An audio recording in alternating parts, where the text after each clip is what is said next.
সম্মানিত দর্শক, আমন্ত্রণ ইউসিবি টু দ্য পয়েন্টে। আমি তারিকুল ইসলাম মাসুম আছি আপনাদের সঙ্গে। যে যেখান থেকে যুক্ত হয়েছেন, শুভেচ্ছা। সবাইকে ভালো আছেন সেই প্রত্যাশা রেখে শুরু করছি আজকের অনুষ্ঠান। আলোচনার বিষয় সবার আগে বাংলাদেশ। সবার আগে বাংলাদেশ, বাংলাদেশের মানুষের কাছে সবার আগে বাংলাদেশ। আজকের এই শিরোনামের বিশেষ তাৎপর্য হলো বিএনপির ভারপ্রাপ্ত চেয়ারপারসন তারেক রহমান দেশে ফিরেছেন 17 বছর পর। তিনি জনসমাবেশে ভাষণ দিয়েছেন। ছোট্ট সংক্ষিপ্ত সংবর্ধনা অনুষ্ঠানে তিনি বলেছেন, আই হ্যাভ এ প্ল্যান। সবার আগে Bangladesh, I have a plan, we have a plan. এই প্ল্যান নিয়ে আলোচনা হবে। আলোচনার জন্য আমাদের সাথে স্টুডিওতে উপস্থিত আছেন অধ্যাপক ডক্টর আব্দুল হান্নান চৌধুরী, উপাচার্য, নর্থ সাউথ ইউনিভার্সিটি এবং পরিচালনা পর্ষদ, গ্রামীণ ব্যাংকের চেয়ারম্যান। আপনাকে স্বাগত জানাচ্ছি। সম্মানিত দর্শক, আমাদের সাথে আরও উপস্থিত আছেন ডক্টর জিয়াউদ্দিন হায়দার, বিএনপি চেয়ারপারসনের উপদেষ্টা, সাবেক সিনিয়র বিশ্ব ব্যাংক কর্মকর্তা। আপনাকে স্বাগত জানাচ্ছি। অনেক ধন্যবাদ। সম্মানিত দর্শক, আমাদের সাথে আরও একজন উপস্থিত আছেন হুমায়ুন কবির, বিএনপির ভারপ্রাপ্ত চেয়ারপারসনের আন্তর্জাতিক বিষয়ক উপদেষ্টা এবং যুগ্ম মহাসচিব বিএনপি। হুমায়ুন কবির, আপনাকে স্বাগত জানাচ্ছি। তিনজন সম্মানিত অতিথি, কাকে দিয়ে শুরু করব? অধ্যাপক ডক্টর আব্দুল হান্নান চৌধুরী। তারেক রহমান দেশে ফিরেছেন এবং অনেক মানুষের মধ্যে তিনি বক্তৃতা করেছেন। তার বক্তৃতা ইতিমধ্যে দেশবাসী জেনেছেন। তিনি বলেছেন, I have a plan. Martin Luther কিংয়ের কথা উল্লেখ করেছেন। শেষে অবশ্য বলেছেন, উই হ্যাভ এ প্ল্যান। মানে এই প্ল্যানটা কি? 17 বছর পর তিনি কি প্ল্যান দিলেন, যদি আপনি আপনার জায়গা থেকে বিশ্লেষণ করতেন। ধন্যবাদ প্রথমে আমাকে আমন্ত্রণ জানার জন্য চ্যানেল আইয়ের টু দ্য পয়েন্ট অনুষ্ঠানে। এবং প্রাসঙ্গিকভাবেই আজকে বলতে হয় যে আমরা যেই দিবসে আজকে এখানে বসেছি, দুটো গুরুত্বপূর্ণ বিষয়। একটা হচ্ছে আজকে 25শে ডিসেম্বর, আমাদের দেশের সকল খ্রিস্টান কমিউনিটির প্রতি আমাদের ম্যারি ক্রিসমাস রইল অনুষ্ঠানের পক্ষ থেকে। এবং এই দিনটা আজকে বাংলাদেশের ইতিহাসের একটা জনক দিন। ওই হিসেবে যে আজকে 17 বছর পরে আমাদের দেশে পা দিয়েছেন জনাব তারেক রহমান, যাকে আমরা সবসময় বলি যে আগামী দিনের বাংলাদেশের লিডারশিপে যিনি আসবেন, যাকে দিয়ে এই দেশের আগামী দিনের ট্রান্সফরমেশনের জন্য আমরা সবাই অধীর আগ্রহে রয়েছি। আপনি প্রাসঙ্গিকভাবে জিজ্ঞেস করেছেন যে আজকে উনি আমাদেরকে এই জনসমুদ্রে প্রথমে সেই যে কথাটা সবচেয়ে বেশি হাইলাইটেড হয়েছে, মার্টিন লুথার কিংয়ের কথার স্বর ধরে উনি বলেছে, I have a plan. And then আপনি এটাও বলেছেন যে সর্বশেষে উনি উই হ্যাভ এ প্ল্যান বলে এসেছেন। ওনার রাষ্ট্র গঠনের যেই চিন্তা এবং দলীয়ভাবে উনি যেই 31 দফা যেই ঘোষণা দিয়েছেন, যে পয়েন্টগুলো, সেই পয়েন্টগুলোর সবগুলো তো আমার পক্ষে এই মুহূর্তে আলোচনা করার সময় হবে না। যেহেতু আমি শিক্ষার সাথে সম্পৃক্ত একজন ব্যক্তি এবং ইয়াং বা তরুণদের নিয়ে সবসময় কাজ করি, গত 38 বছরে আমার শিক্ষকতা জীবনের মোটা দাগে আমি বিশ্ববিদ্যালয়ের আঙিনায় ছিলাম। সে কারণে শিক্ষা অঙ্গনের কথাটাই প্রথমে আমি ধরব, যে বাংলাদেশকে এগিয়ে যাওয়ার জন্য, একটা সভ্য সমাজ তৈরি করার জন্য আমাদের যেটা দরকার সেটা হচ্ছে যে ট্রান্সফরমেশন অফ দি ইয়াং ইয়ুথস, এবং এই দেশটাকে আমরা একটা সিভিলিটির জায়গায় নিয়ে আসতে চাই।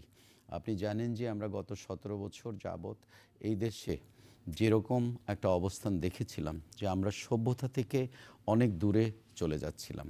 আমরা এখানে উন্নয়নের নামে যে গল্প করেছি, weather it is digital Bangladesh অথবা শিক্ষা এবং সর্বক্ষেত্রে আমরা এগিয়ে যাচ্ছি বলে যেই উন্নয়নের কথা বলছি, উন্নয়নের প্রধান এবং পূর্ব শর্তই হচ্ছে একটা জাতি আসলে সভ্যতার জায়গায় কতটুকু উন্নত হলো। আমার মনে হচ্ছে যে জনাব তারেক রহমান সেটা খুব ভালোভাবেই অনুধাবন করতে পেরেছেন। এবং উনি শিক্ষার ক্ষেত্রে প্রাথমিক থেকে মাধ্যমিক সহ উচ্চ শিক্ষায় উনি কিন্তু বলেছেন যে গুণগত মানের পরিবর্তন করে এবং আপনার গবেষণাকে প্রাধান্য দিয়ে বাংলাদেশের শিক্ষা ব্যবস্থায় যে বৈষম্য এসেছে এবং সেটাকে সবার জন্য একটা ভালো শিক্ষাদানের জন্য উনি কিন্তু বলেছেন যে আমরা বাজেটে 5% করে কন্টিনিউয়াসলি দেওয়ার চেষ্টা করব। আমি প্রথমেই একজন শিক্ষার সাথে সম্পৃক্ত ব্যক্তি হিসাবে বলবো যে এই প্ল্যানটাই যদি আমরা কন্টিনিউয়াসলি করার সুযোগ পাই, কারণ এটা কিন্তু একটা লং টার্ম বিষয়, এটা 5 বছরেও কিন্তু হবে না, কিন্তু কন্টিনিউয়াসলি প্রতি বছর বাজেটের জায়গায় এবং ইমপ্লিমেন্টেশনের জায়গায়, প্ল্যানিংয়ের জায়গায় সব কিছুকে অ্যালাইন করে বাংলাদেশের শিক্ষা ব্যবস্থা, আমি একজন শিক্ষার সাথে সম্পৃক্ত ব্যক্তি হিসেবে বলবো, আমরা বিশ্বমানের শিক্ষা থেকে অনেক দূর পিছিয়ে আছি এবং শিক্ষাই আমরা মানে সবচেয়ে বেশি পিছনে আছি। সেই কারণে আমরা যারা শিক্ষার সাথে সম্পৃক্ত আছি, আমরা প্রতিনিয়ত বলে যাচ্ছি দেশটাকে এগোতে হলে আমাদের তরুণ সমাজকে আমরা যদি পৃথিবীর মানদণ্ডে একটা জায়গায় পৌঁছাতে চাই, তাহলে গুণগত শিক্ষা এবং স্কিল যেটা খুব প্রয়োজন আমাদের স্ট্রাকচারের মধ্যে, স্কিলটা আনতে হবে। শিক্ষার সাথে যেমন আছেন, অর্থনীতির সাথেও আছেন, অর্থনীতি বিষয়ে আসবো আপনার কাছে। Ziauddin Haider, I have a plan, we have a plan, what is plan?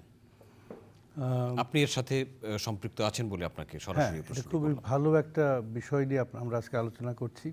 প্রথমে আমি বলতে চাই যে আজকের দিনটি ছিল বাংলাদেশের ইতিহাসে একটা আনপ্রেসিডেন্টেড ডে। হ্যাঁ, you have seen human wave. হ্যাঁ, শুধুমাত্র ঢাকা শহরেই না, এই ওয়েভের প্রতিফলন বাংলাদেশের প্রতিটি কোনায় কোনায় এই ঢেউয়ের আপনার ছোঁয়া লেগেছে। মানুষ যেভাবে আমাদের ভারপ্রাপ্ত চেয়ারম্যান জনাব তারেক রহমানের জন্য অধীর আগ্রহে অপেক্ষা করছিল এবং আজকে যেভাবে বরণ করে নিয়েছে, এটা আমি বলবো যে আমাদের বাংলাদেশ কেন, আমাদের সাউথ এশিয়া বা পৃথিবীর এই অঞ্চলে আমি বলবো যে এটা একটা আনপ্রেসিডেন্টেড ঘটনা। এখন আসি প্ল্যানে। আপনারা সবাই জানেন যে 5ই আগস্ট আমাদের দেশ থেকে শুধুমাত্র শেখ হাসিনা তার মাফিয়া নেটওয়ার্ক নিয়ে পালিয়েই যায়নি। 5ই আগস্ট আমাদের জাতীয় জীবনে অনেকগুলো পরিবর্তন সাধন করেছে। একটা বড় পরিবর্তন হলো আমাদের মনোজগতের পরিবর্তন। আমাদের দেশে বিশেষ করে আমাদের যারা তরুণ তরুণী, আমাদের যারা নারী সমাজ, আমরা যারা আছি, আমরা অতীতের যে আপনার রেটোরিক বেসড রাজনীতি বা অতীতের যে রাষ্ট্র পরিচালনার কালচার, এই গত 1.5 যুগের যে কালচার আমরা দেখেছি, দুর্বৃত্তায়নের কালচার বা উন্নয়নের নামে প্রতারণার কালচার, এই কালচারে আমাদের দেশ আর ফিরে যেতে চায় না। আমাদের দেশের প্রতিটি নাগরিক এখন জানতে চায় যে তাদের জন্য ভবিষ্যতে কি আছে। এই যে কি আছে, এইটার অ্যাড্রেস করার জন্যই আমাদের ভারপ্রাপ্ত চেয়ারম্যান জনাব তারেক রহমান, উনি অনেক বছর ধরেই ভাবছেন, উনি জানতেন যে শেখ হাসিনাকে পালিয়ে যেতে হবে এবং সব ধ্বংসপ্রাপ্ত যে প্রতিষ্ঠান, শিক্ষা, স্বাস্থ্য, কৃষি, এগুলোকে দাঁড় করানোর জন্য একটা ডিটেইল প্ল্যান লাগবে। কিন্তু অনেক বছর ধরে উনি চিন্তা করছেন। আমাদের যে এখন যে পলিটিক্যাল স্লোগান সবার আগে বাংলাদেশ, সবার আগে Bangladesh cannot be an empty slogan. It is based on some well thought plans. এই প্ল্যানগুলো আমার এর আগের যে বক্তা ভাইস চ্যান্সেলর সাহেব, উনি 31 দফার কথা বলেছেন। এই 31 দফার মধ্যে অনেক কিছুর রূপরেখা আছে, কিন্তু আমাদের ভারপ্রাপ্ত চেয়ারম্যান উনি দেখেছেন যে আমাদের যে সাধারণ নারী পুরুষ, গ্রামের শহরে সাধারণ নারী পুরুষ, তাদের প্রাত্যহিক জীবনে কোন বিষয়গুলো বেশি গুরুত্বপূর্ণ। যেমন তাদের স্বাস্থ্য দরকার, তারা জানতে চায় যে আমাদের সন্তানদের স্বাস্থ্যের কী হবে। তারা জানতে চায় আমাদের সন্তানদের শিক্ষার কী হবে। তারা জানতে চায় শিক্ষা শেষ করার পরে আমাদের চাকরির কী হবে। তারা জানতে চায় আমাদের যে পরিবেশ এবং জলবায়ুর যে মেজর চ্যালেঞ্জগুলো আছে, এগুলো আমাদের দেশ কীভাবে মোকাবেলা করবে। তারা জানতে চায়, একজন কৃষক জানতে চায় তার কৃষি ফলনের অবস্থা কী হবে, আমাদের কৃষি প্রোডাক্টিভিটি, কৃষকদের জীবন যাপন, এগুলো কিভাবে উন্নয়ন হবে। আমাদের দেশে আমরা ধর্মভীরু একটা জাতি। আমাদের যারা খতিব, ইমাম, মুয়াজ্জিন সাহেবরা আছেন, গণ্যমান্য ব্যক্তিরা আছেন এবং অন্যান্য ধর্মের যারা উপাসনার প্রধানরা আছেন, হ্যাঁ, তাদের জীবন মান কীভাবে উন্নত করা যাবে। তা আমি মনে হয় 8টা বিষয় বললাম। এই 8টা পিলার যদি সবার আগে বাংলাদেশ এই 8টা উন্নয়ন পিলারের উপরে থাকবে, এই 8টা পিলারের উপরে আমরা গত 1 বছর ধরে আমাদের ভারপ্রাপ্ত চেয়ারম্যানের সরাসরি তত্ত্বাবধানে আমরা কাজ করছি। আমরা দেশের ভিতর এবং দেশের বাইরে প্রত্যেকটা বিষয়ের উপরে আমরা যারা প্রফেশনালস আছেন, যারা বিজ্ঞ প্রফেশনালস, ওনাদেরকে আমরা মোবিলাইজ করেছি। ওনারা খুব বিশদভাবে বিভিন্ন রকম প্ল্যান তৈরি করছেন। শুধু প্ল্যান না, এই প্ল্যান কিভাবে বাস্তবায়িত হবে, কি কাজ করব, স্বাস্থ্যে আমরা কি করব, কিভাবে করব, কোত্থেকে অর্থ আসবে, কত টাকা লাগবে, আমাদের ইনস্টিটিউশনাল ফ্রেমওয়ার্ক কী হবে, আমাদের ম্যান পাওয়ার কারা থাকবে, এগুলো কারা বাস্তবায়ন করবে। এই বিশদ প্ল্যান আমরা প্রত্যেকটা ব্যাপারে তৈরি করেছি এবং সেই প্ল্যানের ইঙ্গিত আজকে আমাদের নেতা জনাব তারেক রহমান আপনার বিশাল যে জনসমুদ্র, এই জনসমুদ্রকে অ্যাড্রেস করে উনি। ধন্যবাদ আপনাকে। আসবো আপনার কাছে হুমায়ুন কবির। আজকের অ্যাড্রেসে সবচেয়ে বড় বিষয়টি কি ছিল? আজকের তার বক্তৃতায় সবচেয়ে বড় বিষয়টি কি ছিল আপনার কাছে? সবথেকে বড় বিষয় যেটা ছিল is that he has a plan to govern this country. এবং এই যে in terms তাহলে of তো নির্বাচনে বিজয়ী হতে হবে। হ্যাঁ, নির্বাচনে বিজয় করতে হবে, কিন্তু নির্বাচনে জনগণ আপনাকে ভোট দিবে না জাস্ট বিকজ আপনি দাঁড়িয়ে গেছেন ভোট দিবে। একটা প্ল্যান, নির্দিষ্ট প্ল্যান দেখাইতে হবে, উন্নয়নের রূপরেখা দেখাইতে হবে। এখানে you must have a clear way and a message that that is conveyed to the electorate, that you have a plan, a detailed plan of policies, and how you also will be delivering these policies. মানুষ দেখতে চায় এই আপনার প্ল্যানটা দেশের আপনার সমাজনীতি অর্থনীতির সাথে অ্যাড আপ হয়। এটা কোনো বাতাবাজির প্ল্যান না। So he has a solid plan. উনি যখন বলছিলেন, যখন শুরু করলেন বক্তৃতা, তখন মার্টিন লুথার কিংকে কোট করছিলেন। মার্টিন লুথার কিং বলছিলেন তখনকার প্রেক্ষাপটে, আই হ্যাভ এ ড্রিম। আর আই হ্যাভ এ ড্রিম তখন বলছিলেন ওই আমেরিকান রেস রিলেশনসের যে চরম সংকট দেখা দিচ্ছিল, যে the white race was seen superior to the black race. So he wanted to see in his lifetime that America becomes a society of equals. তো তারেক সাহেবের রাজনীতি, তারেক সাহেব যখন বলেন we have a plan, he echoes to the people of Bangladesh that plan is for everyone.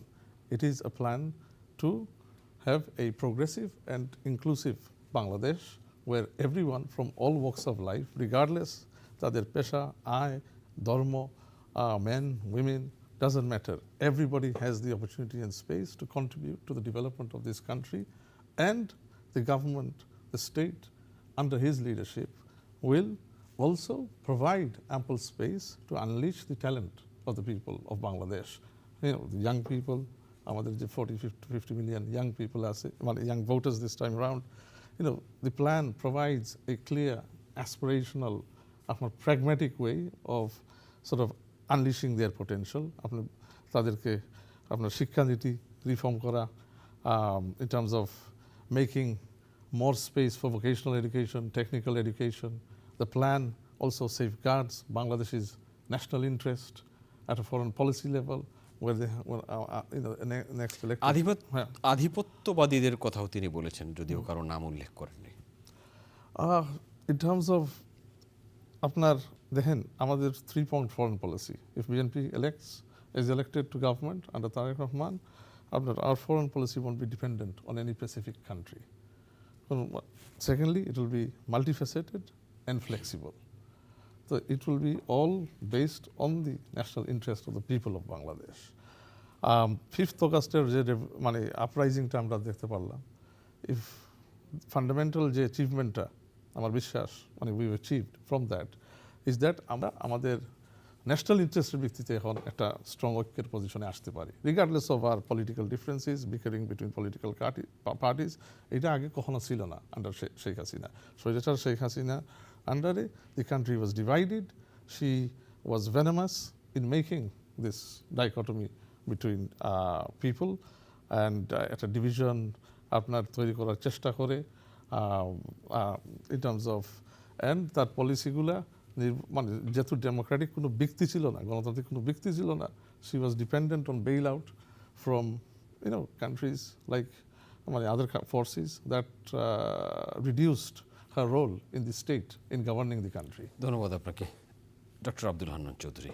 আপনাকে শেষ করেছিলাম অর্থনৈতিক বিষয়ে আসার জন্য। এখনকার অর্থনৈতিক অবস্থা আমরা জানি, আপনি বেশি জানেন কারণ আপনি এই বিষয়ের সাথে জড়িত।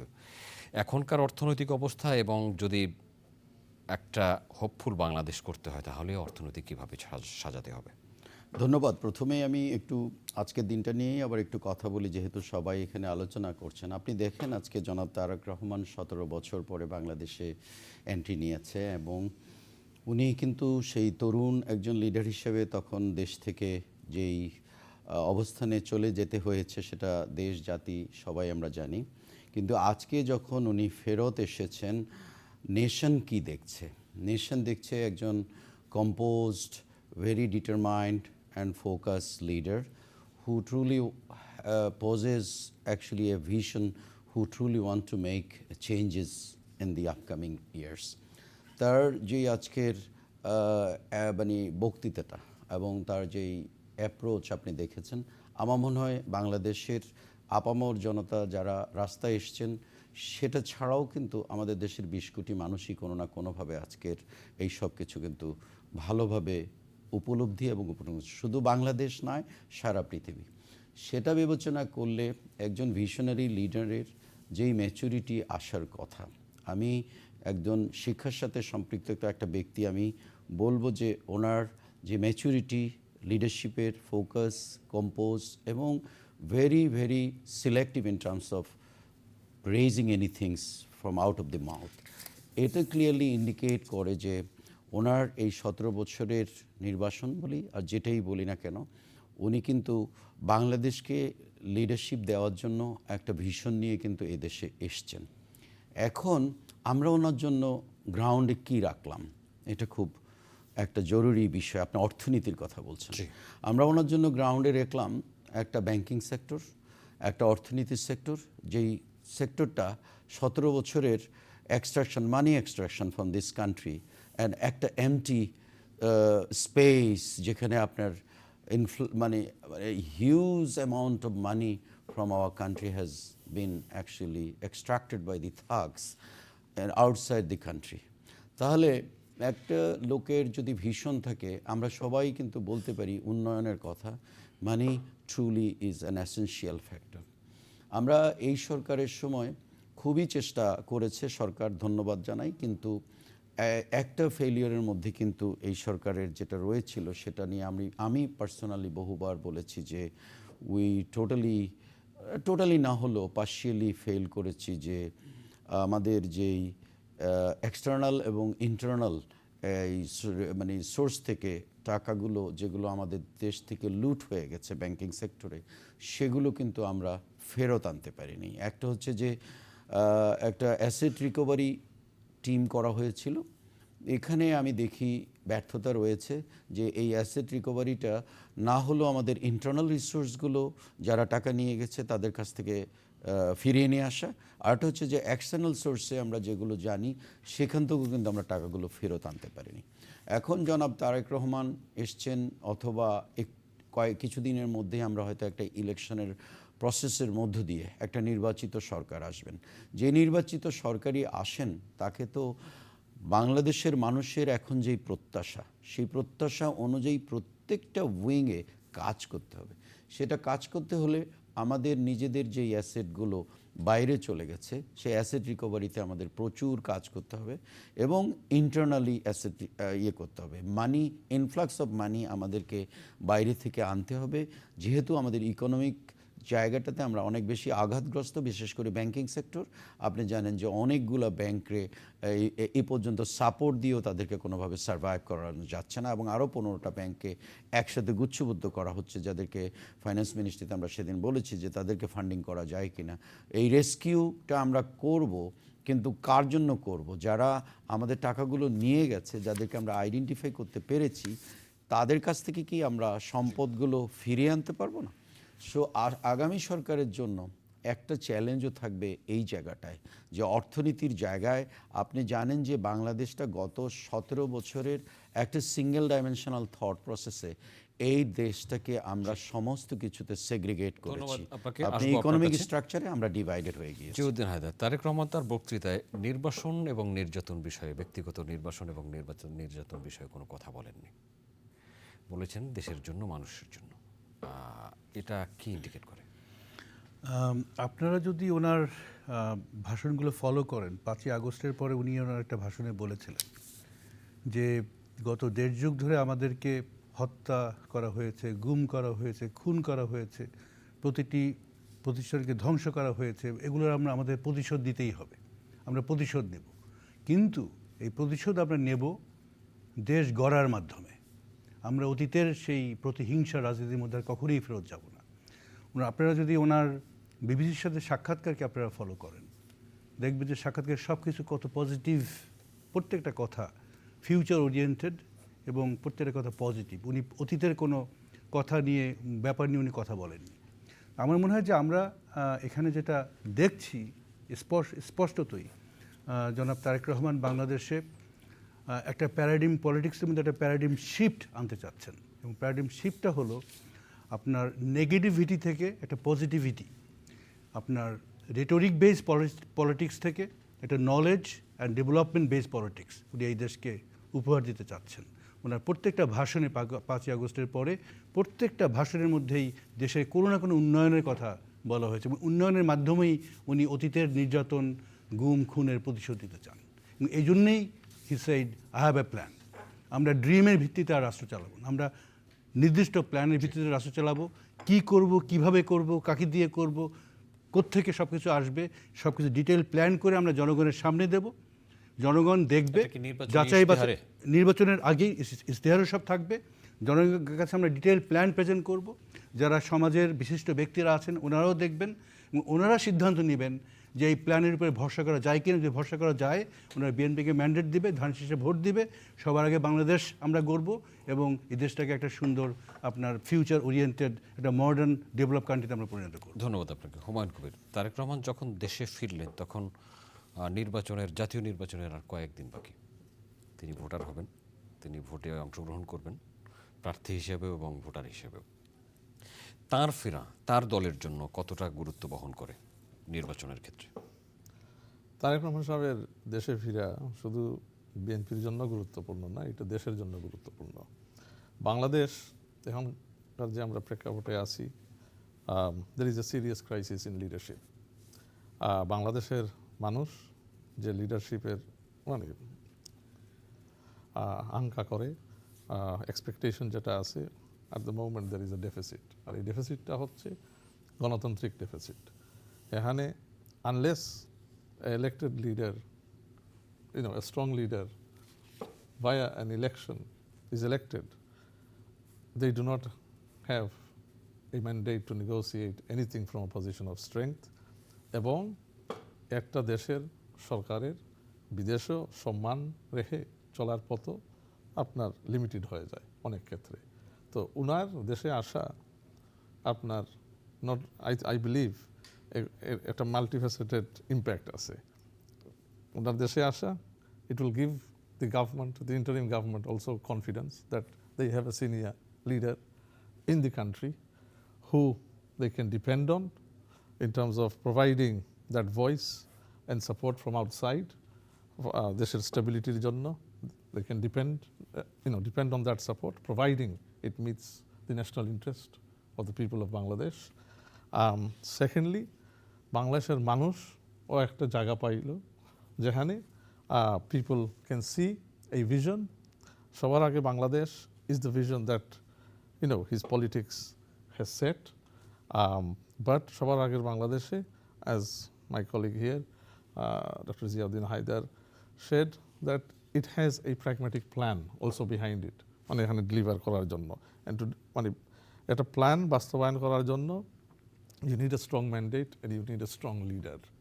আর স্ট্রং লিডার এই লেজিটিমেসি নিয়ে, মানে ডেমোক্রেটিক লেজিটিমেসি নিয়ে বাংলাদেশের মানুষ মনে করে ইনশাআল্লাহ Tarique Rahman is the leader who can take Bangladesh সম্মানিত forward. দর্শক, আমরা এই অনুষ্ঠানটি চ্যানেলের ইউটিউব এবং ফেসবুক চ্যানেলে দেখব।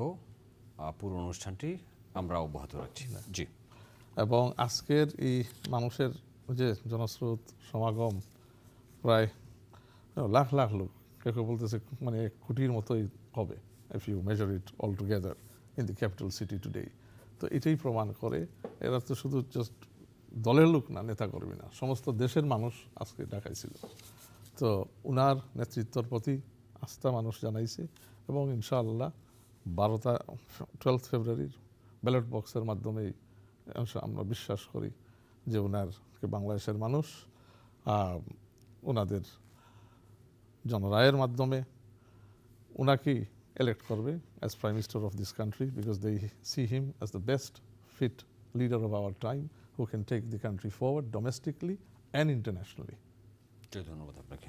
ডক্টর আব্দুর রহমান, যারা এই আন্দোলনের সাথে ছিল তারা এখন নির্বাচনে প্রতিদ্বন্দ্বিতা করবে। জুলাই আন্দোলনের সাথে বিএনপি ছিল এবং অন্যান্য রাজনৈতিক দলগুলোও ছিল। এখন বড় বড় জোটে ভাগ হয়ে, ছোট ছোট জোটে ভাগ হয়ে নির্বাচনে প্রতিদ্বন্দ্বিতা করছে। সে নির্বাচনে নিশ্চয়ই এই দলগুলো একে অপরের প্রতিদ্বন্দ্বী হবে। নির্বাচন কেমন হবে, আইন শৃঙ্খলা পরিস্থিতি কেমন দেখছেন? ধন্যবাদ। প্রথমে আপনি আপনার কথা ধরে আমি যদি জুলাইয়ের যেই পরিবর্তনটা এসছে এবং এখানে বাংলাদেশের সকল দল যারা অপোজিশনে ছিল সবাই কাজ করেছে। এর মধ্যে জাতীয়তাবাদী দল তো নিঃসন্দেহে সবচেয়ে বড় দল, সবচেয়ে বেশি সাফার করেছে, সবচেয়ে বেশি ত্যাগও করেছে। তারপরেও আমি শিক্ষক হিসাবে বলবো যে এই দেশের তরুণ প্রজন্মের যেই ঢল আমরা তখন দেখেছি, সেখানে আপনাকে একটু গুরুত্ব দিয়ে দেখতে হবে যে আজকের প্রেক্ষাপটে বাংলাদেশের একটা ইয়াং জেনারেশনের যেই আপরাইজিং আমরা জুলাইতে দেখেছি এবং যেটার পরেই কিন্তু আমরা অগাস্ট 5 পেয়েছি।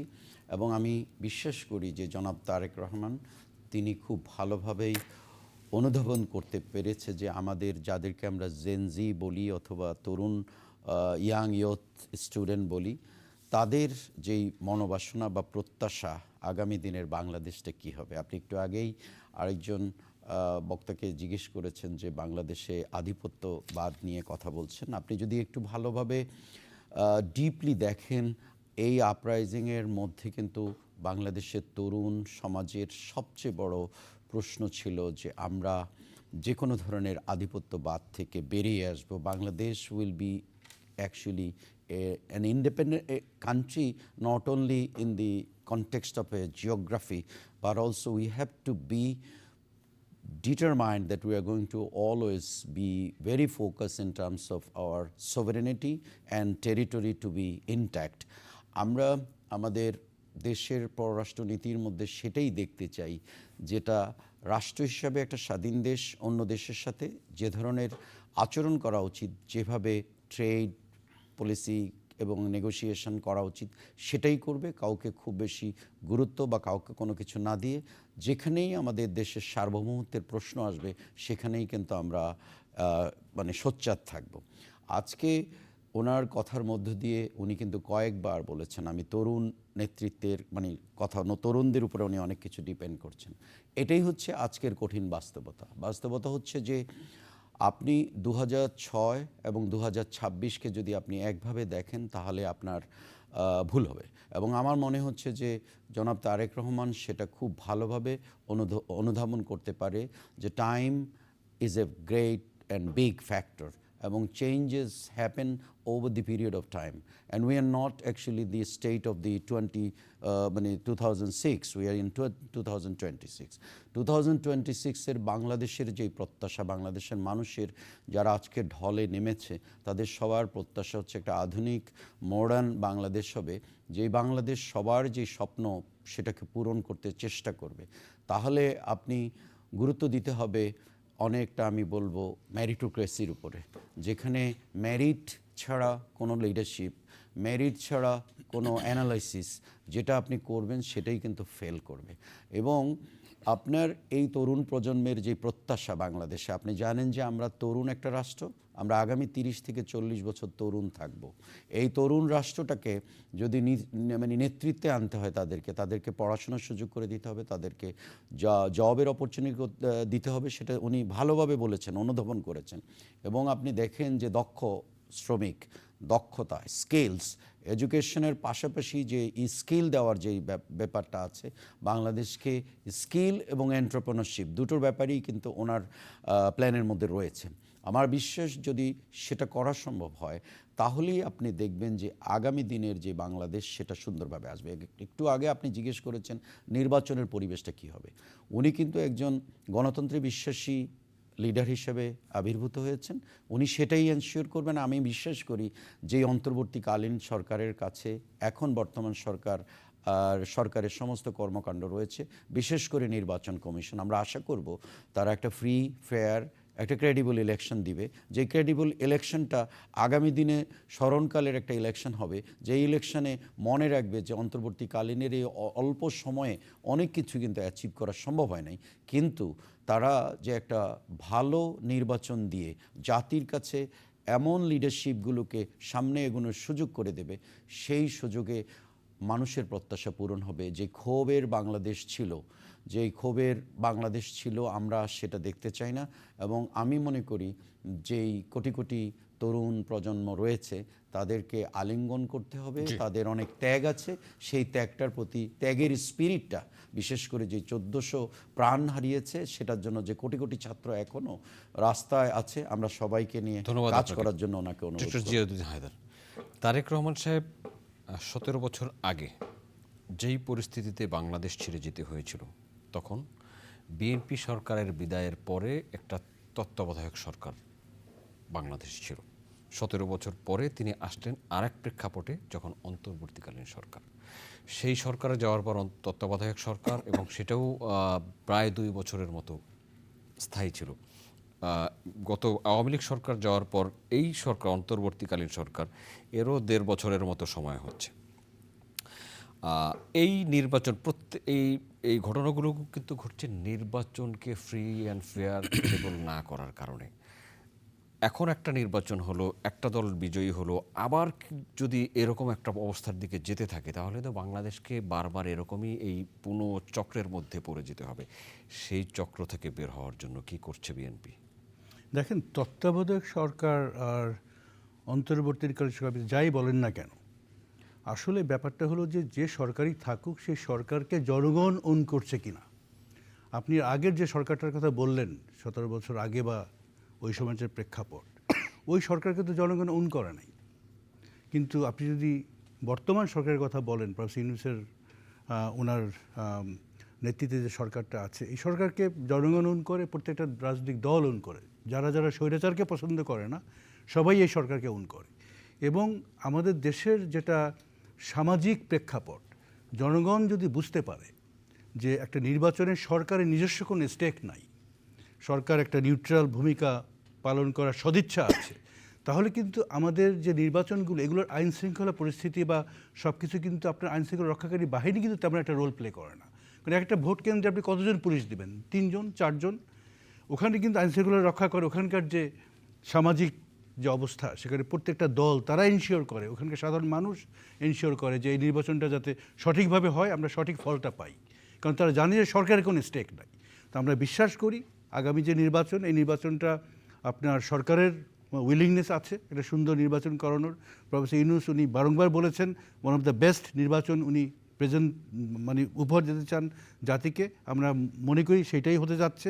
এবং তাই যদি হয়, তাহলে অতীতের যে আপনার সহিংসতার যে ভিশাস সাইকেল, ওর মধ্যে পড়ার আমি কোনো সম্ভাবনা দেখি না। আমরা মনে হয় যে একটা ভালো বাংলাদেশের দিকে এগিয়ে যাচ্ছি।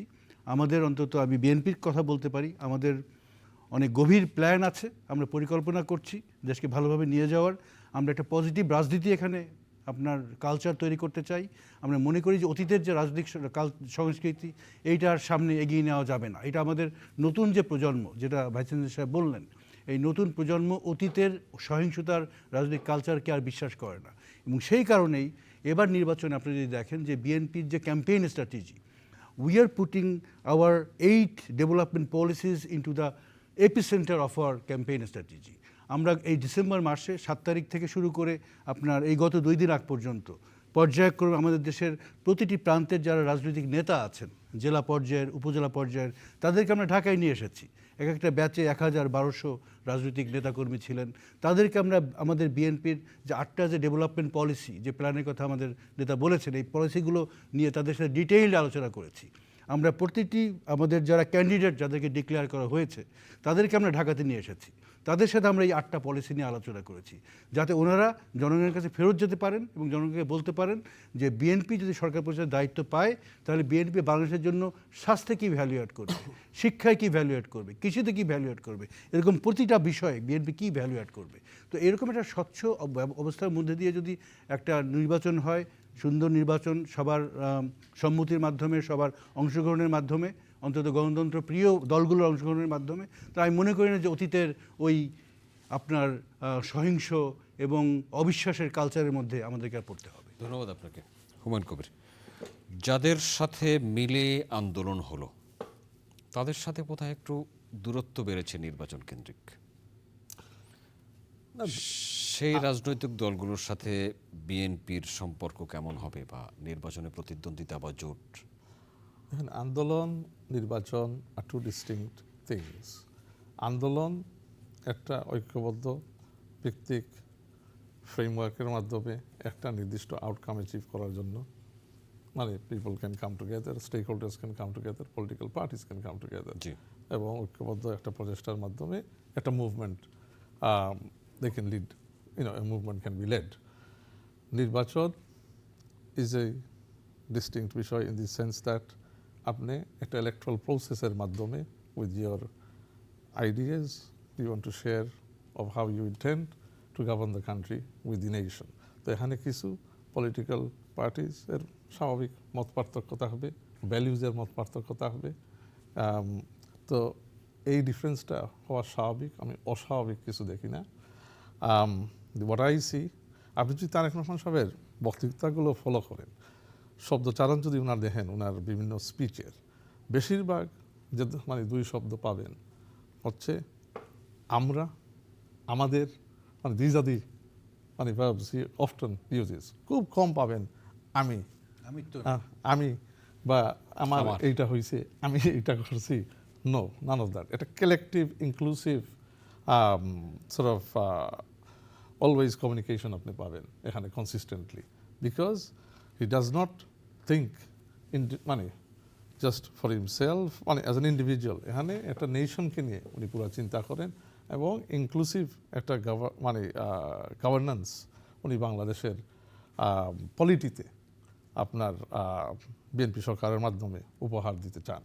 Because politics must not be limited just to the government. এখানে একটা পলিটির বিষয় আছে, the connection between government and society. তো এখানে আপনার সোসাইটির একটা ওনারশিপ থাকতে হবে তার গভর্নমেন্টের, তার সরকারের। ধন্যবাদ আপনাকে। আমরা শেষ প্রান্তে চলে এসেছি, প্রত্যেকে 1 মিনিট জুড়ে কথা বলি। ডক্টর আব্দুল হান্নান চৌধুরী, আইন শৃঙ্খলা পরিস্থিতি নিয়ে আপনার মন্তব্য শুনতে চাই, নির্বাচন এবং নির্বাচনের আগে পরে।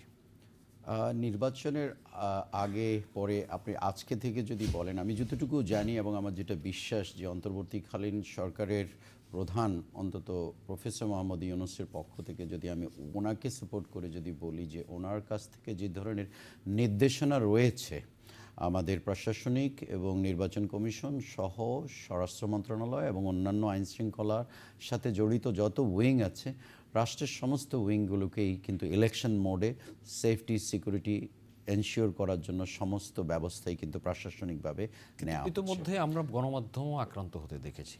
হ্যাঁ, সেটা হচ্ছে আপনি একটা ভিন্ন প্রেক্ষাপট এনেছেন। সেটা আমি মনে করি যে অন্তর্বর্তীকালীন সরকারের অন্তত চিফ অ্যাডভাইজারের পক্ষ থেকে এই ধরনের কোনো কিছু কোনোভাবে ভালোভাবে সাপোর্ট করার মতো না। একইভাবে আমি আজকে জনাব তারেক রহমানের মধ্যেও আমি যেটা দেখেছি, ওনার বক্তব্যে বেরিয়ে এসেছে যে আপনার এক ধরনের ডাইভার্সিটি একটা সমাজে থাকবে, সেই ডাইভার্সিটির মধ্যে আমরা কিন্তু সবাই বাস করব এক ধরনের ইনক্লুসিভিটি নিয়ে। সে কারণে ওনার বক্তব্যের অনেক কিছু আপনি আজকে দেখেছেন। উনি ধনী গরিব প্রান্তিক পর্যায়ের মানুষকে একসাথে করে আজকের বক্তৃতাটাকে উনি ক্রাফটেড করেছেন যেভাবে উনি বলেছেন। নিরাপদ প্রত্যাশিত বাংলাদেশের কথা বলেছেন। হ্যাঁ, নিরাপদ প্রত্যাশিত উনি কিন্তু বারবারই কিন্তু একটা সমাজের কথা বলেছেন যেটা কারো ঘর থেকে বেরিয়ে আসলে অনিরাপদ হবে সেটা না। তার মানে উনি খুব ভালোভাবে অনুধাবন করে যে উন্নত বিশ্বের যেই আমরা সবসময় যেটা নিয়ে কথা বলি সেটা হচ্ছে যে একজন ব্যক্তির সেফটি, যে মুক্ত মনে মুক্ত বিহঙ্গনে তিনি বিচরণ করবেন, কিন্তু তিনি হয়তো একটা অন্য ধারণারও থাকতে পারে। ধন্যবাদ আপনাকে। উনি ইনক্লুসিভিটির মধ্যে আনছেন। আইন শৃঙ্খলা পরিস্থিতি কেমন দেখছেন নির্বাচনের আগে পরে চান? আইন শৃঙ্খলা পরিস্থিতি নিয়ে মানুষের মনে অনেক সন্দেহ আছে, অনেক শঙ্কা আছে, অনেক অদৃশ্য শক্তি কাজ করছে আমাদের দেশকে আমাদের যে স্ট্যাবিলিটি এটাকে নষ্ট করার জন্য। বিশেষ করে এখন থেকে নির্বাচন পর্যন্ত আমার মনে হয় যে প্রতিটি নাগরিক হিসেবে আমাদের কর্তব্য একটু ভিজিল্যান্ট হওয়া। আইন শৃঙ্খলা পরিস্থিতি রক্ষা করা শুধুমাত্র আমি বলবো না যে সরকার একার দায়িত্ব, আমাদেরও এখানে দায়িত্ব আছে, আমাদেরকেও দেখতে হবে। যদি কোথাও আমরা কোনো ব্যত্যয় দেখি আমাদেরকে সেগুলো সরকারকে বলতে হবে। যদি আমরা কোথাও কোনো ষড়যন্ত্রের কোনো ইন্টেনশন কোথাও দেখি সেগুলো নিয়ে আমাদেরকে কথা বলতে হবে, সামাজিক প্রতিরোধ আমাদের গড়ে তুলতে হবে। কিন্তু আমি মূলত পজিটিভ থাকতে চাই। আমি আবার বলতে চাই যে আজকে যে আপনাদের প্রতিপাদ্য বিষয় সবার আগে বাংলাদেশ, আসেন আমরা সবাই মিলে সবার আগে বাংলাদেশকে আমরা গড়ি। আমরা সবাই হয়তো আপনারা সবাই আমার যে দল বিএনপিকে আপনারা পছন্দ নাও করতে পারেন, অপছন্দ করতে পারেন, কিন্তু যে 8টা পিলারের কথাই বললাম যে সবার জন্য আমরা সুস্বাস্থ্য চাই, সবার জন্য আমরা সুশিক্ষা চাই, আমরা চাকরি চাই, আমরা কৃষিতে উন্নতি চাই, এগুলো তো আমরা মনে হয় বাংলাদেশকে ভালোবাসলে যে দলই আমরা হই না কেন আমরা এগুলো চাই। এই চাওকে কেন্দ্র করে আসেন, আমরা সবাই একসাথে হই, একসাথে কাজ করি, বাংলাদেশটাকে আমরা সামনের দিকে এগিয়ে নিয়ে যাই। ধন্যবাদ আপনাকে। হুমায়ুন কবির, ছোট্ট করে। দেখেন, আইন শৃঙ্খলার দিক থেকে যারা গণতন্ত্রের প্রতি বিশ্বাস রাখে না, এটা মাইনার গোষ্ঠী, অ্যান্ড দ্যাট মাইনার গোষ্ঠী ইজ বিতাড়িত স্বৈরাচারের একটা অংশ, যাদেরকে আমরা টেরিস্ট হিসাবে এখন পরিণত হইতে দেখছি। So time to time they will try and destabilise things, but এইটা যদি রাষ্ট্র শক্ত হাতে এবং ঐক্যবদ্ধভাবে দেশের মানুষকে নিয়ে আপনার ম্যানুভার করে, তাহলে we will deal with it very easily. আমি আবার আপনার অনুষ্ঠানের মাধ্যমে আমি আহ্বান জানাতে চাই মাননীয় প্রধান উপদেষ্টাকে যে আল্লাহর ওয়াস্তে আপনি স্বরাষ্ট্র উপদেষ্টাকে বিদায় দেন। শরম লজ্জা কিছু থাকা উচিত, মানে যারা রাজনৈতিক লিডারশিপে থাকবে, গভর্নমেন্টে থাকবে, when they have got things wrong, when they are incapable, this individual is incapable. He might be a good man, but he's a total misfit for the job of home advisor. So please replace him and gain the confidence of the country, and inshallah amra বিশ্বাস this interim government will be able to hold an ধন্যবাদ। election that is free, fair, with good law and order. ধন্যবাদ Humayun Kabir, doctor Ziauddin Haider, doctor Abdul Hannan Chowdhury. অনেক জ্ঞানগর্ভ আলোচনা হলো। সম্মানিত দর্শক, এতক্ষণ আমাদের সাথে থাকার জন্য কৃতজ্ঞতা। আগামী অনুষ্ঠান দেখার আমন্ত্রণ রইল। দেখা হতে পারে সেই অনুষ্ঠানে। ভালো থাকবেন সবাই। আপনাদের সবার জন্য অনেক অনেক শুভকামনা।